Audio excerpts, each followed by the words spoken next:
So ngayon, may problema tayo. Fuck.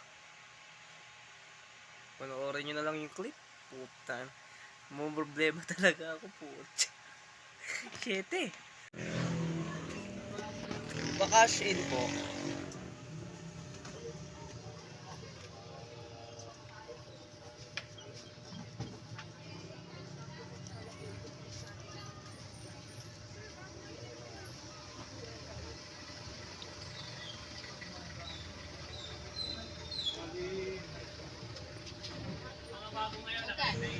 Kita nyo, no? So, ayun yung problema ng video, no? Biglang naglag, tapos buong video wala nang audio, no? So, ayun. Nagpapaload lang yung tao. Biglang potragis, ewan ko ba, ang sakit sa ulo nito. Hindi ako makapag-upload dahil dito sa potang. Ito nahihirapan ako. Ang daming clips na kailangang ilagay ang potang. Ito talagang buhay ito. Pero sige, tuloy tayo, tuloy. Ano po? Wala. Yun. Bigla na putol yung salita ko, di ba? Bigla na putol yung salita ko. Kaya, ang mangyayari, yung susunod na ito, buong video, konting segundo pa lang nakakalipas yung unang video, wala na agad audio. Ano pa gagawin ko? Kaysa masayang yung vlog, no? At wala na akong panibago maiko-content. At dahil may na-content ako pagkatapos nito, at wala, para tuloy-tuloy yung vlog natin at may context kung saan nanggaling yung mga susunod na video, palagan na natin to. Ilalahad na natin lahat ng buong video na to, natitirang segundo at minuto ng buong video na to, ilalahad na natin. Ayun yung mahirap dito, kaya sige na, panoorin nyo na ito ang kwento. sorry ito na talaga, legit na ang nakaraan. Ito guys, kunyari wala pa siyang muang na naka-vlog ako, pero ang totoo talaga niyan, naka-vlog na talaga ako. Alam po yan, kaso nga lang hindi ko pa rin alam ang sasabihin ko. Pero ayan na, nagsimula na magtawa-tawa si Gago mag-isa habang naglalakad. Tapos ayun, ano bang gagawin ko dito? Hindi ko na maalala po, trages naman. Pero ayun nga, nakikita nyo, nagsasalita na ako dito. Ang sabi ko dito, alam ko pagkakaalala ko ay kakaguessing ko lang. Tapos kakaguessing ko lang. Ngayon, ano ba gagawin pagkagising? Edi mag-jogging kasi iyon. Wala naman akong ibang ibig sabihin sa jogging lang naman ang gagawin mo sa umaga pagkagising para ma-exercise ba. Pero balik tayo, no? Dito sa vlog. Ayun nga, pagkagising ko dito, lumabas ako, nagpa-load niya ako kanina, tapos nawala yung audio. At ngayon, andito tayo sa vlog natin ngayon na walang boses. At ngayon, na pinaproblema natin. At ngayon, mukhang problemado rin ako dito sa video na ito, no? Kasi pagkatapos pala na ito ay mamumroblema din ako dito sa pag-edit ng hayop na to. Pero yun nga, balik tayo dito sa agenda natin dito sa pagbo-vlog. Yung agenda nga natin dito ay bumili ng almusal. Nakikita nyo naman may hawak ako na pira. At nakikita nyo, nagbo-vlog ako na naka-boxer. Boxer gaming tayo dito mga kaibigan, no? Dahil kakagising nga lang natin at wala tayong paki kung ano yung makita nilang suot natin dyan habang naglalakad ako. Dahil gusto ko naka-boxer lang, presko ako, no? At ngayon, ang sabi ko dito ay may gusto akong gawin, no? Which is yung makipag-interact ba, no? Makipag-interact ba ako, no? At kapalan ko lalo ang mukha ko at ako ay maging kopal ba, no? Gusto ko yung week simulan natin maging kopal, no? Simulan natin dito sa pagsusuot ng boxer, no? At kita nyo naman, nagsuot ako ng boxer dito. at lumabas, no? Dahil ito na ang simula ng pagiging couple natin. Kung yung mga nakaraang vlog natin mga chilling lang, no? At puro problema at pagiging seryoso, no? Ngayon ay magiging couple na tayo dito mga kaibigan, no? At ngayon, habang naglalakad-lakad tayo dito, ang dami tumitingin sa akin at wala akong pakialam sa inyo. Ang gusto ko ay mangungopal tayo ng mangungopal hanggang kailan natin gusto, no? At ayun, hindi ko alam kung saan ako napadpad nito, kung sa lupalop na ako napadpad nito. At ayun nga, hindi ko na alam sasabihin ko, pero ayun, andito na tayo sa destination natin kung saan tayo bibili ng, at ang una nating kokopalin ay si ate, no? And ang gusto ko dito talaga ay makipag-interact, no? Dahil ang isa sa weakness ko, no, ang interaction sa ibang tao, no? Ang weakness ko, no? Kasi ang hirap mag-vlog nang hindi ako nakipag-interact sa ibang tao. Alam niyo yun, kapag nagba-vlog ako at may nakasalumuha na akong ibang tao, nahihiya na ako mag-vlog, which is dati naman hindi, pero ngayon nahihiya talaga ako. Kaya ayun ang tinututukan natin ang pansin ngayon, no? Kaya ito, sisimulan natin habang bumibili ako ng lugaw, no? Umuo pa si Gago at ayun, nakikipag-interact na ako, no? Ayun na nga, parang tanga pa, inuunahan ng kaba, inuunahan ng, ewan ko kung inuunahin ko yung kakupalan ko o yung ano ko, yung vlog ko. Ayan, sumasagot-sagot pa. Kala mo talaga napakabait ng puta, ragis. Oh, ano sasabihin mo ngayon? Ayun na, tinanong na. Sinimulan ng kupalin, nag-iisip ka pa, sasabihin mo na rin naman pala. Ngayon, ang sabi ko dito ay, ate, masarap ba yung lugaw ninyo? At ang sagot ni ate ay, oo naman, syempre! Pero bago tayo magpatuloy sa kwento, wait lang. Bossing, sukle ko, sukle. Potang ng doktor to. Hindi pa binabalik yung sukle ko, malapit na ito bumaba. Ako na inestapa ng konduktor. Tuloy tayo. Ayun nga. At sabi ulit ni ate, di ba lagi ka ba bumibili dito? Taka ka ba? Bakit hindi mo alam kung masarap ba ang lugaw namin? Sinisiraan mo pa ako. Tapos ayun, ang sabi ko naman na kopal ako, de ate, sinisigurado ko lamang kung masarap ba talaga iyan lugaw mo. Pagkatapos nun, nagkwento na si ate ng tagambuhay nila.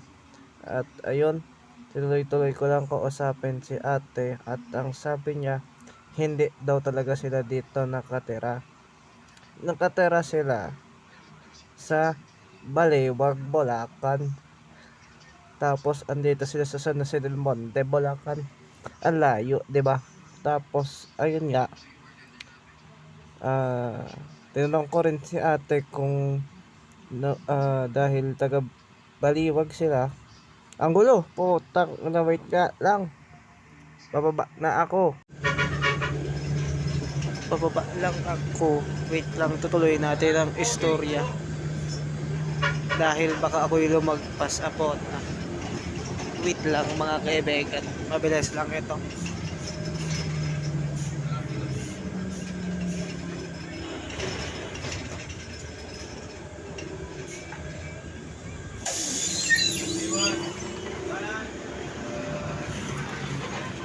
Tuloy.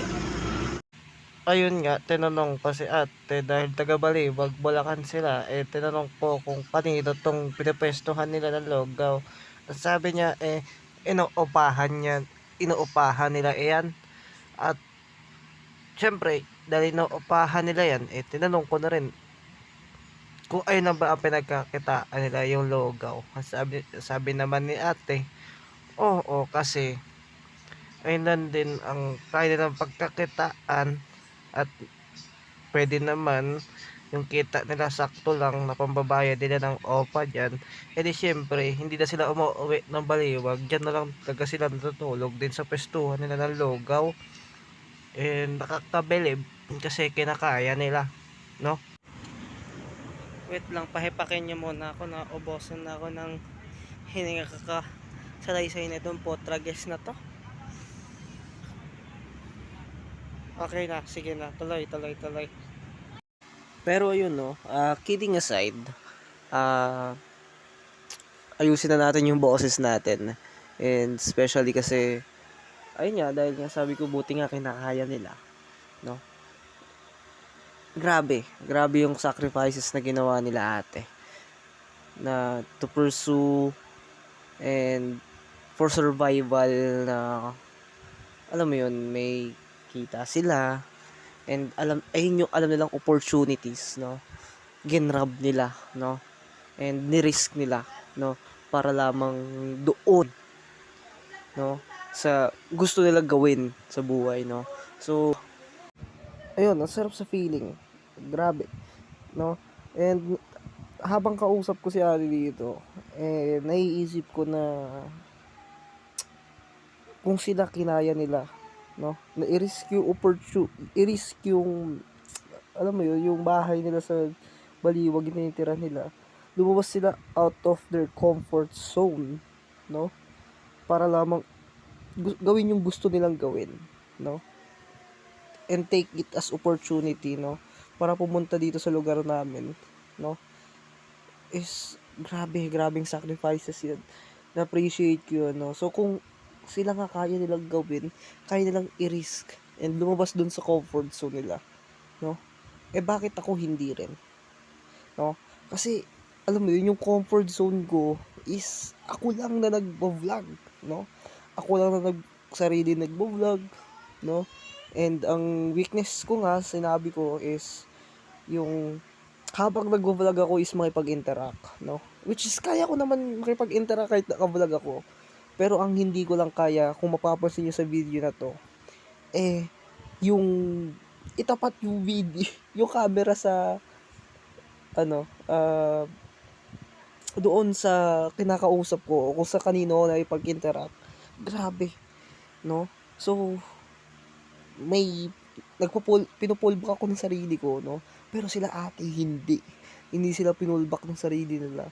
And kung ano yung gusto nila, ginawa nila and tinake nila yun as opportunity, hindi siya as risk, no?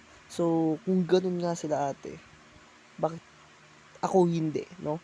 I-take ko lahat ng sasabihin sa akin as opportunity and hindi ko sila i-take as risk, no? Kasi kapag tinake mo siya as risk,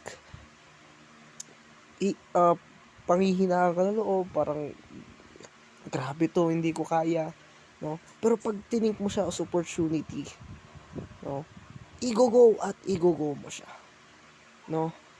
At ayun, sa vlog na to, no, dahil nga pa unti-unti tayo, ang sasabihin ko dito, pang pauwi ako at katapos ko lang bumili ng lugaw, ang sasabihin ko dito is etong video na to is ikakat ng puro cut lang, no? Actually, hindi talaga siya magkakaroon dapat ng gantong edit. Puro cut videos lang to, no? Hindi talaga dapat siya ganun. Pero umaambon na, no? Nakikita nyo naman sa video, may pumapatak-patak na ambon dyan. Dahil pumapatak-patak na yung ambon, dahil nagugutom na ako, wait lang. Sakit lang guys ha. Kain lang ako. Gugutom na kasi ako, kaka-edit dito eh. Sensya na kayo. Gutom na kasi ako. Sige na. Tuloy na habang kumakain ako. At saka syempre, dahil tinitake ko na to as opportunity, itong mga time na to, habang iniisip ko at habang tinatalakay ko sa inyo tong opportunities na to, which is actually ayun yung sinasabi ko sa mismong video na to, no? Bakit hindi ko nasimulan maging kopal, no? Bakit hindi ko nasimulan talaga ibalik kung ano yung dating ako, which is hindi naman talaga dating ako, no? Ang gulo, pero May pagkakupal ako dati pero hindi talaga yung sagad na sagad. Pero ngayon, bakit hindi ako yung maging ako lang sa pagbablog, no? Kasi parang ibang-iba ako pag nag-vlog. So ngayon, gawin natin talaga kung ano at kung sino ako, no? Iniisip ko kasi siya at parang risk. Pero ngayon, iniisip ko na siya as opportunity, which is magandang idea, no? And siguro simula na to. Simula na talaga to. Nang paunti-unti natin ngayon. At yun, samahan nyo na lang ako. Panoorin nyo na lang araw-araw yung vlog natin kung gusto nyo. Eh, kung ayaw nyo, edi wag. Madali tayo kausap, no? Ang bahalaga, nagpapatuloy kung may sumusuporta man o wala. Ang maganda, nagpapatuloy ka. Wala magpapa-apekto sa kahit sino. Gawin mo lang kung anong gusto mo. Dahil, ayun yung pinakamaganda mong gagawin sa buhay mo. As long as wala kang tinatapakang tao, wala kang nagagambala. Maging ikaw ka lang, maging sino ka. Kung sino ka, maging ayun ka lang. As long as wala kang tinatapakang tao. So, yun lang. Kita-kits tayo bukas, mga kaibigan. Hindi ko alam kung nagets nyo ba yung mga pinagsasabi ko dito, pero kayo na bahala. Wait lang guys, uwi lang ako. Tangin ang bis na jeep eh. Wait lang.